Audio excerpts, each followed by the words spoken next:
Sorry, क्या हुआ? देखिए वेलकम करते ही मुझे ज़रा खांसी अटैक भी हो गया है, लेकिन एक दफ़ा फिर हम आपको कहेंगे कि ये कराची में अगर हैं और अगर आपको बीमारियां इस किस्म की एलर्जीज हो रही हैं तो जल्दी से उसको ठीक करें, बिकॉज ये चिपक जाती हैं चीज़ें और फिर ठीक नहीं होती भाप लें, भाप फॉर से बेहतर लिटरली होता है। वीक्स। अच्छा जी, वो कहते हैं ना मरता क्या ना करता। अच्छा, हाँ, और हर मईशतदान यही कह रहा था कि पाकिस्तान के पास IMF प्रोग्राम लेने के सिवा और जल्द लेने के सिवा कोई चारा नहीं है। इस वक्त हमारे हाथ चक्की के नीचे हैं, जो भी शर्तें रखी हैं पाकिस्तान को मानना ही पड़ेंगी। जितनी ताख़ीर होगी मुश्किलात ना सिर्फ बढ़ेंगी बल्कि दिनों में मल्टीप्लाई होती जाएंगी। और हुआ भी यही, मौशी हालात इस नहज तक पहुँच गए कि अद्वियात, कुकिंग ऑयल समेत बुनियादी ज़रूरियात की चीज़ें दरामद करने के लाले पड़ गए और आखिरकार वज़ीर आज़म शहबाज शरीफ ने IMF के सामने सरेंडर कर ही दिया। IMF की तमाम तर कड़वी कसैली शराइत मानने पर तैयार हो गए। पहले भी माननी थी, देर से नुकसान ही होता है, सो वो हुआ भी है।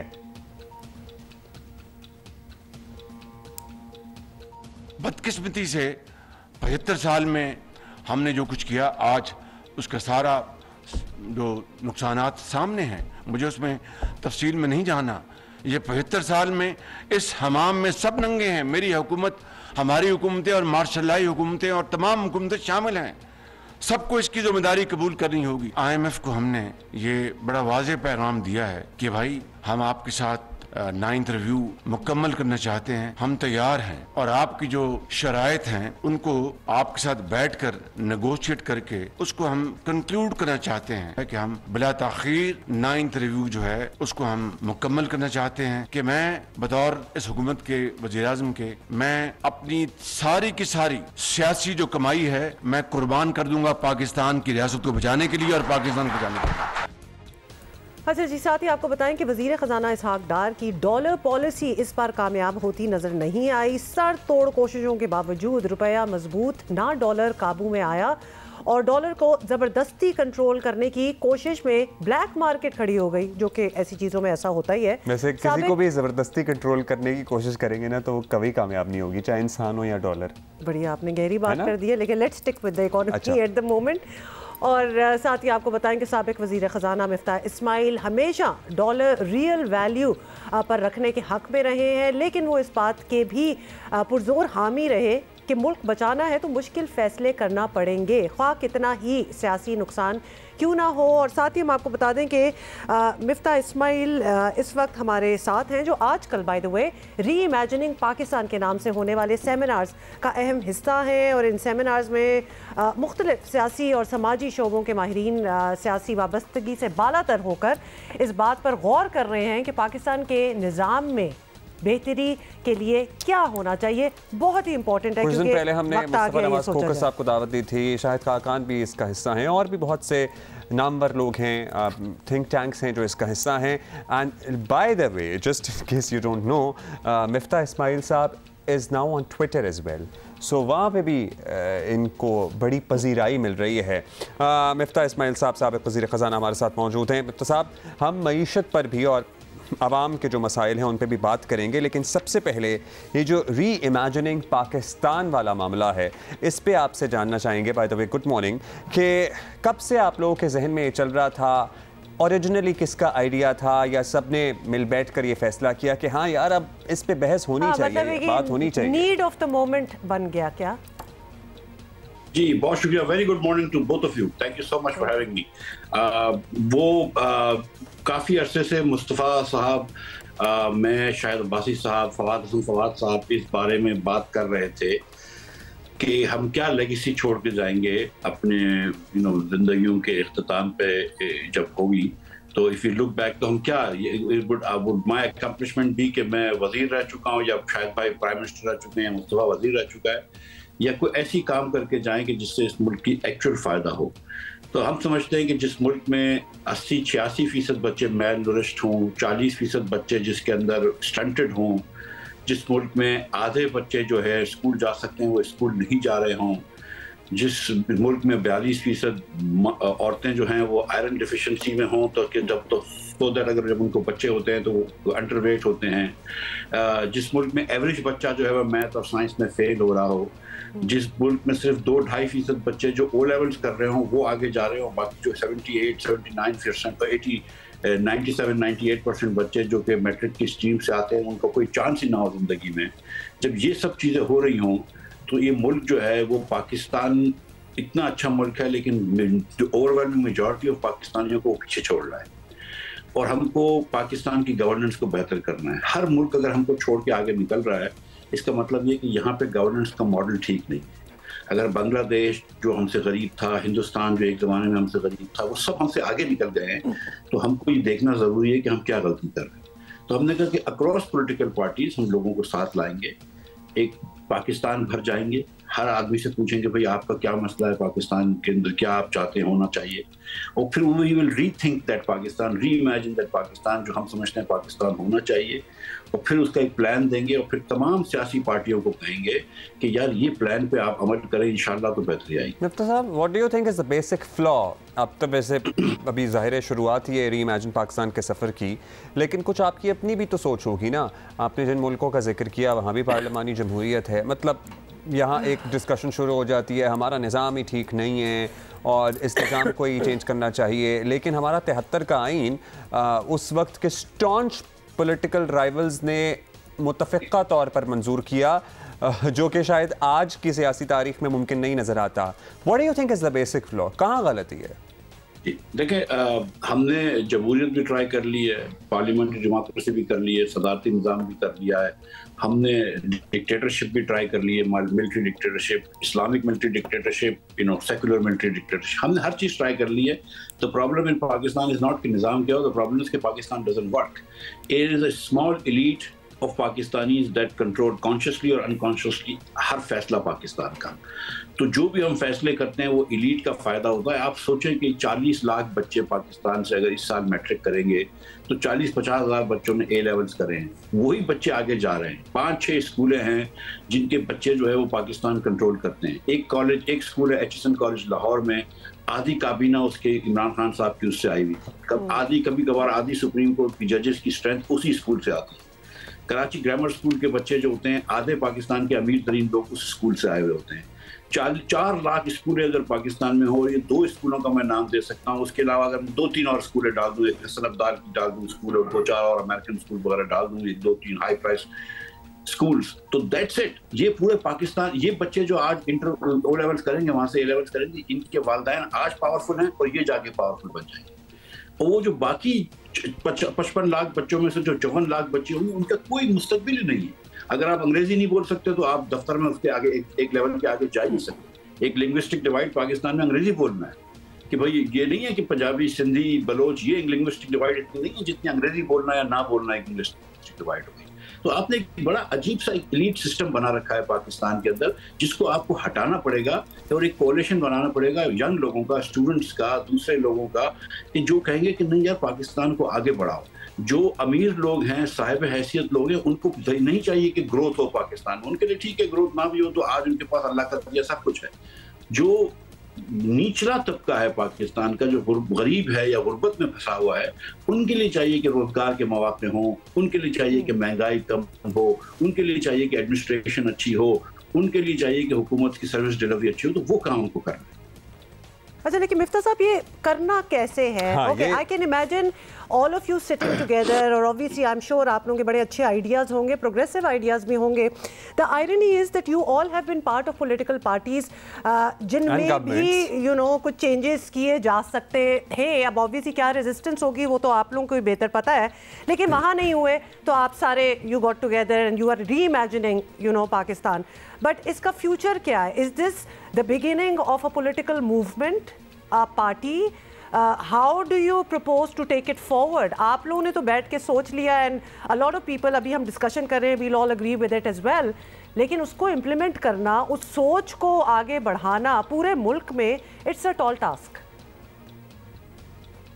اگر ہمارا ایمبیشن دیکھیں, first of all both Shahid Abbasi साहब and I could have easily been in the government right now, even as we speak. तो वो कोई इतना मसला नहीं है हुकूमत के नौकरियों का. अब मुस्तफ़ा वो सेनेटर थे और खुद उनको पता थी कि ये जिस किस्म की बातें कर रहे हैं कि वो पीपल्स पार्टी उनसे नाखुश होगी, तो हम लोग पावर में रह चुके हैं, वो कोई मसला नहीं है. लेकिन यस, हम भी इस जुर्म में शामिल हैं, हम भी कसूरवार हैं. पूरा मिनासल कौम ये जो है पाकिस्तान को बदलना होगा, और हमको भी समझ में आती है ये बात. हम भी हुक्मरान रह चुके हैं कि पाकिस्तान को बदलना ज़रूरी है, और अगर नहीं बदले हैं तो उसमें हम सब कसूरवार. एक तो ये बात होगी. दूसरी बात है कि अगर हम सियासी पार्टी बनाने के एम पे चले जाते हैं मिसाल के तौर पर, तो सियासी पार्टियों में तो हम ऑलरेडी हैं. अगर सियासी पार्टियों के एम से चले जाएंगे तो फिर वो झगड़े हो जाएंगे. हम चाहते हैं कि कंसेंसस हो जाए जिसमें पीपल्स पार्टी हो, PTI हो, मुस्लिम लीग और तमाम पार्टियों को हम ये जाके एक डॉक्यूमेंट दे सकें, और ना सिर्फ डॉक्यूमेंट दे सकें लेकिन लोगों को साथ लेकर एक रिफॉर्म कोलिशन बन चुका हो, एक प्रेशर ग्रुप हो लोगों का जो कहे कि हाँ देखो निजकारी की तरफ जाओ, देखो जो आपकी एडमिनिस्ट्रेशन है उसको बेहतर करें. मैं आपको अब आपने फरमाया कि कैसे होगा, तो मैं आपको एक एग्जांपल देता हूँ कि हमने 7 पिलर मैंने लिखे थे डॉन अखबार में. तो उसका एक जो मैं आपसे कहता हूँ कि जो हमारे यहाँ पहले इस्लामाबाद से चीज़ें कंट्रोल होती थी, अब सूबे के 4 कैपिटल से कंट्रोल होती हैं. उसको जब तक आप निचले तबके तक नहीं ले जाएंगे और डिस्ट्रिक्ट और डिवीजन को अथॉरिटीज़ नहीं देंगे, हुकूमत अच्छी नहीं होगी. इस वक्त हुकूमत जो है वो 4-5 मोनोपोलीज हैं या ओलिगोपोलीज हैं.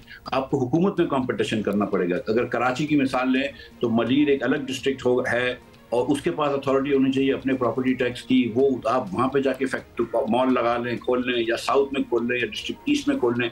इनके कंपटीशन होना चाहिए. इधर एम्पावरमेंट होनी चाहिए. जो लोग यहाँ पे कराची में बैठे हैं उन पर नहीं पता कि दादू के अंदर किस तरह स्कूल खुलनी चाहिए. जो लोग लाहौर में बैठे हैं उनको नहीं पता कि रहीम यार खान में स्कूल खुलनी चाहिए या बाग खुलना चाहिए या अस्पताल खुलना चाहिए. लेकिन अल्टीमेटली ये चेंज जो है, जिस तब्दीली की आप बात कर रहे हैं, ये पॉलिटिकल विल या पॉलिटिकल पार्टी या इसी निज़ाम के थ्रू आना है ना. सो क्या था मिफ्ता साहब, आप फॉर इंस्टेंस आप लोगों की बात कर लें, खाकान साहब, या फिर आपकी पार्टी में आपकी बात नहीं सुनी जाती, आपके आइडियाज़ को इम्पोर्टेंस नहीं दी जाती, और व्हाट डू यू थिंक आपका सियासी मुस्तकबिल, ये बड़ा पर्टिनेंट सवाल है, आपका सियासी मुस्तकबिल मुस्लिम लीग नून के साथ ही जुड़ा है? What do you think of it? मेरा देखिए, मैं मुस्लिम लीग नून में हूँ. मैंने डिसाइड किया कि मैं इलेक्शन अब नहीं लड़ूंगा, इलेक्टोरल पॉलिटिक्स में हिस्सा नहीं लूंगा. मुस्तकबिल, लेकिन मैं अपना जी मुस्तकबिल की बात कर रहा हूँ कि मैं मतलब ये कि मैं इलेक्शन में हिस्सा नहीं लूंगा. मेरा सियासी जो मेरा अपना पर्सनल ज़ाती सियासी मुस्तकबिल या करियर या वो चीज़ें अहम नहीं है. हम पाकिस्तान में क्या कर सकते हैं वो बहुत ज़्यादा अहम है. तो इसीलिए हम ये चाह रहे हैं कि पाकिस्तान के अंदर एक कंसेंसस डेवलप हो कि ये चीज़ें करनी ज़रूरी है. मैं आपको एक एग्जाम्पल दे देता हूँ कि 5 एयरलाइन हैं इस वक्त पाकिस्तान में. 4 एयरलाइनें थोड़ा नफ़ा करके हमको टैक्स देती हैं, और जो चौथी 5वीं एयरलाइन है जो हुकूमत की एयरलाइन है, इस साल 90 अरब रुपए का नुकसान करेगी. इस 90 अरब रुपए में आप ये 2 या 3 आगा खान यूनिवर्सिटी हॉस्पिटल पाकिस्तान के शहरों में बना सकते थे. तो कितने शहरों को आसानी हो जाती. थिंक अबाउट दिस कि मुल्तान शहर में कुछ भी करने लगेंगे, इमरान खान साहब एहतजाज कर लेंगे, सड़कों पे आके बैठ जाएंगे, तो ये सिस्टम तो यूं ही रहेगा. देखें अवाम की अगर जमहूरियत में अवाम की राय को मानना बहरहाल हमारे लिए वो है. हम अगर एक प्रेशर ग्रुप क्रिएट करते हैं, हम एक कंसेंसस डेवलप करते हैं. मैं ऐसे ही आपको बता रहा हूँ कि PTI के एक हमारे दोस्त हैं डॉक्टर जफर मिर्जा साहब, उन्होंने मुझसे कांटेक्ट किया कि वो भी हमारा इसका हिस्सा बनेंगे. हम PTI के दोस्तों को भी, और उन्होंने इसलिए तो कांटेक्ट नहीं किया कि आप भी उनका हिस्सा बन जाएं. नो PTI पे नहीं. मैं किसी सियासी पार्टी के मैं आपसे गुजारिश कर रहा हूँ ना कि मैं अब इलेक्शन ही नहीं लड़ूंगा. मैं तो इस तरफ जा ही नहीं रहा हूँ. अब तो मैं ये कर रहा हूँ कि मैं एक कंसेंसस क्रिएट करना चाह रहा हूँ पाकिस्तान. जी मिफ्ता साहब, बाकी बातें और in principle amazing ideas, and definitely इसकी ज़रूरत भी है, होना भी चाहिए. लेकिन अभी तक इस बात की समझ नहीं आई कि how do you propose to go on about it. अब लाइक माइंडेड लोगों को मिला के सेमिनार्स कर लिए, 2-4 हज़ार चले लोग आ गए, पेपर्स लिख लिए, सब कुछ ठीक है, but on the ground the reality is different, the resistance is of a different level altogether. आपकी तो अपनी पार्टी आपके अगेंस्ट कार्रवाई करना चाह रही है.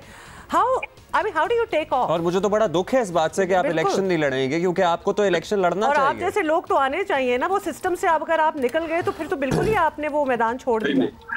देखिए, सिस्टम से तो हम नहीं निकल रहे. और जैसे आपने इब्तिदाइये में कहा कि मैं ट्विटर पे हूँ, मैं ट्विटर पे तो काफी अरसे से था. मैं टिकटॉक पे टिकटॉक पे भी आ चुका हूँ, इंस्टाग्राम पे, फेसबुक पे, मैं हूँ, मुस्तफ़ा है, हम लोग हर चीज़ हैं, हम अपनी ये सब चीज़ों की तरसील करते हैं, तकसीम करते हैं, इधर उधर देते हैं।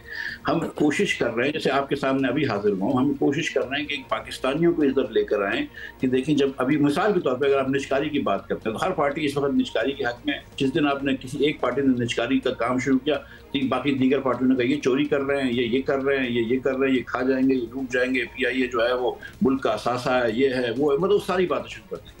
तो अब हम चाह रहे हैं कि जब हम यहाँ से आवाम को प्रिपेयर करें कि जब इस किस्म की बातें हैं तो आवाम बोले नहीं देखो तो 90 अरब रुपए का साल का नुकसान करते हो, इसमें हम अस्पतालें बनाएंगे। अगर हम इस वक्त पॉलिटिकल एम्बिशंस अगर मैं फॉर इंस्टेंस रख रहा हूँ और मुझे नहीं रखने, और अगर हम कोई किसी और तरफ जा रहे हैं कि हम पार्टी बना रहे हैं, ये कर रहे हैं, वो कर रहे हैं, तो वो तो बड़ा बहस हो जाएगी। जहाँ तक मेरी अपनी पार्टी के ताल्लुक है तो देखें, मैं पार्टी के अंदर हमारे हमेशा से इंटरनली हम लोग एयर कर सकते थे डिफरेंस ऑफ ओपिनियन, लेकिन जब पब्लिकली डार साहब ने मेरे खिलाफ बातें की हैं और मेरी कॉम्पिटेंस के ऊपर और मेरी पॉलिसी के ऊपर क्वेश्चन किया है तो फिर मैंने उसका जवाब देना ज़रूरी समझा है, और वो मेरे ख्याल से मुझे पार्टी हक दी है। मुझे कोई पार्टी ने मेरे खिलाफ कोई कार्रवाई नहीं की है।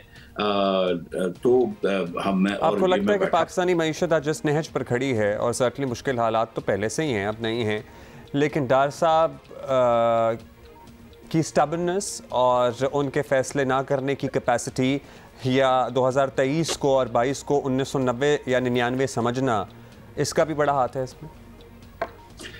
देखिए, जो खान साहब, इमरान खान साहब ने जो फरवरी 2022 में फैसले किए थे और IMF से मुआहदा तोड़ा था, उसके बाद कंट्री का डिफॉल्ट रिस्क पहली मरतबा बहुत ज़्यादा हाई हो गया, अनएक्सेप्टेबली हाई होना शुरू हो गया। और फिर जब हम आए और अप्रैल के अंदर तो बड़ी मेहनत से हमने शहबाज शरीफ साहब की क़यादत के अंदर इसको वापस लेकर आया IMF को, और बड़े मुश्किल कठिन फैसले लेकर IMF ले आए। डिफ़ॉल्ट रिस्क कम हो गया, ऑब्वियसली दुनिया में वॉलेटिलिटी थी, कमोडिटी सुपर साइकिल था, गैस बड़ी महंगी हो गई, पेट्रोल बड़ा महंगा हो गया था, और साथ साथ फिर पाकिस्तान में फ्लड्स आ गए, तो जिससे एक और पाकिस्तानियों को डर लग गया कि पता नहीं क्या होने लगा है। फिर जब साहब हमने देखा, वो सवाल जो मैंने आपसे किया इस पे भी आए ना जरा, मैं उसी पे आ रहा हूँ। जब मुझे हटा के डार साहब को लेकर आए तो डार साहब ने उस वक्त सोचा कि वो IMF के बगैर शायद कर लेंगे, या IMF को डरा कर वो कुछ डिफरेंट मुआहदा कर लेंगे, क्योंकि वो कहते रहते थे कि बस ये ना मानो, IMF की बात ना मानो। तो उन्होंने कोशिश की है, जिससे ऑब्वियसली पाकिस्तान को बड़ा नुकसान हुआ है, और बहुत सारे हम जैसे लोग समझते थे कि ये कोशिश कोई कामयाब नहीं होनी थी, और मेरे ख्याल से ज़्यादातर लोग ये जानते थे कि ये कोशिश नाकाम ही रहेगी। तो अब मेरे ख्याल से, लेकिन खुशाइन बात यह है कि अब हुकूमत इस बात पे राज़ी हो गई है कि वो IMF को लेकर आएगी। हुकूमत इस बात पे राज़ी हो गई है कि वो IMF की जो कई कंडीशंस हैं, लेकिन रैशनल कंडीशंस भी हैं, उसके ऊपर काम शुरू होगा। तो मेरे ख्याल से अब बस अल्लाह की मेहरबानी से अब तो सब इत्तेफाक हो चुका है कि IMF को आना ही है, तो अब मेरे ख्याल से पैसे ही आना शुरू हो।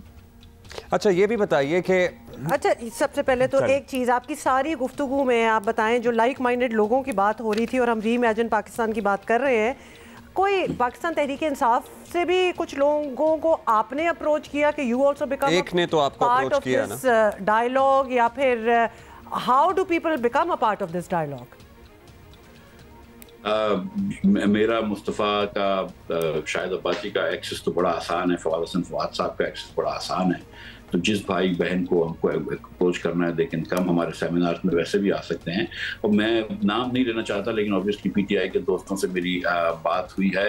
इत्तेफाक है कि 2 दिन पहले, नॉट कि उसको मैंने बुलाया था सेमिनार में, लेकिन 2 दिन पहले मेरी फवाद चौधरी साहब से भी सुबह बात हुई थी, और उनसे मेरी दोस्ती है, एक न्याजमंदी है, तो उनसे कभी कभार टच में रहता हूँ मैं। तो PTI में बहुत सारे दोस्त हैं और सबको हम इंशाअल्लाह ताला लेकर आएंगे। और अगर इन किसी को इस वक्त जो है वो पॉलिटिकल पार्टी जरा हमको डर के देख रही हैं, लेकिन इंशाअल्लाह ताला उनको हमारे से खौफ ख़त्म हो जाएगा। खौफ से मुराद ये कि उनको अभी ये शायद उभाम है कि हम कोई सियासी पार्टी वगैरह करने जा रहे हैं। जब उनको इस बात की तसल्ली हो जाएगी कि नहीं, हम कोई इनकी सियासत के ऊपर किसी को असरअंदाज नहीं होंगे, तो फिर इंशाअल्लाह ताला ज़्यादा एक्सेस हो जाएगा उन लीडरान का जिनको हम चाहते हैं कि अपने फोल्ड में। अच्छा मुफ्ती साहब, व्हाट डू यू थिंक, इसहाक डार साहब को आपको ज़ाहिर हटाकर जब लाया गया, क्या उसके अवामिल थे? मतलब ये चूँकि वो फैमिली से हैं इसलिए ट्रस्ट है, या फिर एक्चुअली उनके माजी के तजर्बे पे इन्हें एतमाद था कि हाँ ये कुछ बेहतर कर देंगे और पॉलिटिकल गेल हमारा या पॉलिटिकल कैपिटल बर्न आउट हो रहा है, या कुछ लोग भी کان بھرنے میں ایٹ ٹائمز ملوث ہوتے ہیں نا، وہ بھی فیکٹر تھا آپ کے خیال میں؟ میں سچ بات ہے کہ مجھے نہیں اس بات کا کہ ایگزیکٹلی کیوں لایا گیا. جو آپ نے عوامل بتایا وہ سارے شاید عوامل اس کے اندر کوئی ان کا حصہ ہو. But did it frustrate you? سوچ رہے ہوں کہ دیکھیں میں آپ کو مجھے کافی عرصے سے پتا تھی کیونکہ جس دن میں نے شروع کری تھی حکومت اس سے پہلے سے ایکچولی ڈار صاحب نے ایک مہم شروع کری تھی کہ ان کو واپس آنا ہے. میرے خلاف ٹی وی پہ روز ہی پروگرام کرتے تھے، ٹویٹس کرتے تھے. مسلم لیگ کے ہمارے جو انٹرنل گروپس ہوتے ہیں اس میں میرے خلاف وہ ٹویٹس بھیجتے تھے اور وہ کلپس بھیجتے تھے وغیرہ وغیرہ. جو پی ٹی آئی نے میرے خلاف کلپس بنائی ہوتی تھی وہ بھی فارورڈ کرتے تھے. سو مجھے یہ پتا تھی کہ کبھی نہ کبھی ہونا ہے یہ، اور یہ ہو گیا. وہ دیکھیں جس پرائم منسٹر کو حق ہے مجھے پرائم منسٹر کو مجھے فائنانس منسٹر بنانے کا، اس پرائم منسٹر کا ثواب دین ہے مجھے ہٹانے کا. تو اس نے مجھے ہٹا دیا تو اس میں کوئی خدا نہ خواستہ غلطی تو نہیں کری ہے. مطلب یہ کہ اس پاکستان کے اندر ضروری تو نہیں ہے، میں کہیں سے لکھوا کے تو نہیں آیا کہ میں ہی وزیر. اچھا سارا مہنگائی کا بوجھ کی بھی میں نے بات کی ہے. یہ بات ذرا عجیب ہو جاتی ہے because you were there, you were trying to do the best job that you could. لیکن کمپٹیشن تو ہمیشہ اس انسان سے رہتا ہے جو کہ اسی پوزیشن کے لیے کینڈیڈیٹ ہو، اسی پوزیشن کے لیے، اور خاص طور پہ فیملی ریلیشنز بھی ہوں. آپ نے کبھی ویسے اس بات پہ اعتراض نہیں کیا یہ نیپوٹسٹک پولیٹکس، مطلب یہ اس سے نکل آنا چاہیے تھا اب تک لیکن ریپلیسمنٹ بھی آپ کی وہی ہوئی؟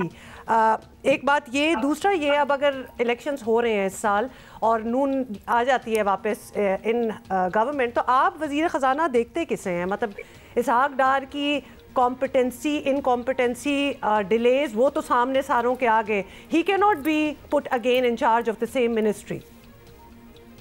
دیکھیے مسلم لیگ نون میں سمجھتا ہوں has the best bench strength of any party. جتنے اچھے مسلم لیگ میں قابل لوگ ہیں شاید اور دوسری دیگر جماعتوں میں نہیں ہیں. اگر مسلم لیگ کو دیکھیں تو احسن اقبال صاحب ہیں، بوٹن سے ایم بی اے کرے ہوئے ہیں، خرم دستگیر صاحب ہیں، کیلٹیک سے انجینئرنگ اور اس کے بعد یونیورسٹی سے ماسٹرز کری ہوئی ہے. ہمارے خواجہ آصف صاحب ایک طویل عرصے تک بینکر رہ چکے ہیں. تو ایسے لوگ ہیں، شاید عباسی صاحب ہیں کہ جو کہ بڑی آسانی سے اور بڑی خوش اسلوبی سے وزارت خزانہ کا منصب سنبھال سکتے ہیں. اور دیگر پارٹیوں میں بھی لوگ ہیں، I'm sure. مجھے ظاہر ہے being a Muslim leader I know a little bit more about that. تو ایسا نہیں ہے کہ ڈار صاحب اکیلے ہی ہیں جو کہ وزیر بن سکتے ہیں. اچھا IMF کا یہ ریویو بھی ہو جائے گا 9th پہ 10th کی باری بھی آ جائے گی. ایز این اکانومسٹ آپ سے جاننا چاہتے ہیں کہ ہمارے مسائل کا حل ہے کیا؟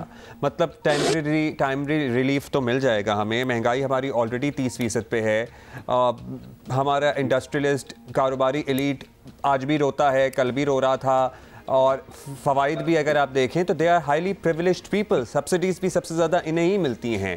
کیا ہے ہمارے مسائل کا حل؟ دیکھیے پہلے ہم کو مسئلے کو صحیح سمجھنا پڑے گا، اس کی تشخیص ضروری ہے. پہلے ایک مسئلہ ہمارے یہاں یہ ہوتا تھا کہ ہمارے پاس ایک کرنٹ اکاؤنٹ جاری کھاتوں کا خسارہ ہوتا تھا، یعنی کہ جتنا ہم ایکسپورٹ کرتے تھے اس سے زیادہ ہم امپورٹ کرتے تھے تو ہمارے پاس پیسوں کی ضرورت ہو جاتی تھی وہ امپورٹ کو خریدنے کے لیے. اس کے لیے ہم جو ہے وہ باہر سے بورو کر لیتے تھے پیسے. وہ بورو کرتے کرتے کرتے اب $100 بلین کی ہماری ڈیٹ ہو گئی ہے. یہ $100 بلین آپ سمجھ لیجیے کہ ہم کو 5 سال کی سائیکل میں واپس کرنے ہوتے ہیں تو ہر سال تقریباً $20 ارب واپس کرتے ہیں. تو ایک مسئلہ یہ کہ معیشت صحیح چل رہی ہو، ہر چیز بیلنس میں ہو، پھر بھی آپ کو $20 ارب اس معیشت سے نکال کر باہر والے لوگوں کو دینے ہیں، جو کہ بالکل ممکن نہیں ہے. تو ہم یہ کرتے ہیں کہ ہم ایک ملک کو واپس دینے کے لیے دوسرے ملک سے بورو کر لیتے ہیں. ایک ادارے کو، ورلڈ بینک کو اگر واپس دینا ہے تو ایشین ڈیولپمنٹ بینک سے لے لیے. ایشین ڈیولپمنٹ اسکیم ہوتی ہے ایسی، تو بس یہ بالکل ایسی لگ رہی ہے. لیکن چلیں یہ بتا دیں اسپیسیفکلی 30% پہ مہنگائی اس وقت ہمیں لگ رہا ہے کہ ہے، کتنی اوپر جائے گی؟ اگر مجھے آپ ایک سیکنڈ کے لیے تو ہم کو یہ اب اس لیے ہم کو اب یہ ماڈل چینج کرنا پڑے گا اور ہم کو کبھی نہ کبھی ایکسپورٹ زیادہ کرنا پڑے گا، امپورٹ کم کرنا پڑے گا. اس کے لیے جس کو امپورٹ سبسٹیٹیوشن ماڈل ہے اس کو ہٹانا پڑے گا، جس میں ہم بہت زیادہ مراد دیتے ہیں سیٹھوں صاحبان کو، فیکٹری والوں کو، اور ہم خوش پھر بھی نہیں ہوتے ہو پروٹیکشن نہیں. خوش تو دیکھیں نا کسی حالت میں کوئی انسان خوش نہیں ہوتا، لیکن اور ان کے ساتھ بھی کچھ نہ کچھ مسائل ہو رہے ہوتے ہیں. اس وقت 9000 کنٹینر مثال کے طور پہ پورٹ پہ پھنسے ہیں، لیکن بہرحال اس چیز کو چینج کرنا پڑے گا. اور ہمیں جو دھیان دینا پڑے گا کہ ہمارے پاس 8 کروڑ لوگ اس ملک میں غربت کی لکیر کے نیچے ہیں، ان کو کیسے لے کر آئیں. جو بہن نے بات کہی ہے کہ 30% انفلیشن ہے یا پتہ نہیں کتنا ہوگا، 24% ہے، 30% تو نہیں ہے انفلیشن ہے. اس کا کیا ہوگا؟ تو دیکھیں وہ حفیظ پاشا صاحب نے ایک आर्टिकल लिखा है और ये एम्पिरिकल इकोनॉमिक्स करते रहते हैं वहाँ पे बीकन हाउस यूनिवर्सिटी में, तो उन्होंने कहा कि अगर आपने IMF की शराइत मान ली तो ये 24% से बढ़ के 30% हो जाएगा, और अगर ना मानी IMF की शराइत तो ये 24% से बढ़ के 50-60% हो जाएगा। तो बेस्ट यही है कि ये शराइत मान लें, और उसको IMF की शराइत मानने से बाद लॉन्ग टर्म फिर आप बहुत काम कर सकते हैं, लेकिन शॉर्ट टर्म तो ये आपने पहले डिफॉल्ट को सेव ऑफ अवॉइड कर लिया, जो प्राइम हुकूमत एग्री हो चुकी है, इंशाल्लाह हो जाएगा। उसके बाद फिर आप बिल्डिंग शुरू करेंगे, लॉन्ग टर्म आपको मईशत के अंदर एक्सपोर्ट कंपैरेटिव लेके आना। मिफ्ता साहब के अगर आप ख्यालात से इत्तेफाक करते हैं या री इमेजिन के साथ करना चाहते हैं पाकिस्तान को, तो आप इनको टिकटॉक पे जरूर ज्वाइन कीजिएगा। बिल्कुल, as they say their doors are open for like-minded people। सही कहा है ना मैंने मिफ्ता साहब? बिल्कुल, absolutely, every Pakistani man, especially और वहाँ तो बहुत सारे नौजवान हैं, तो I am sure they would follow you. बहुत शुक्रिया आपका। Thank you for being with us।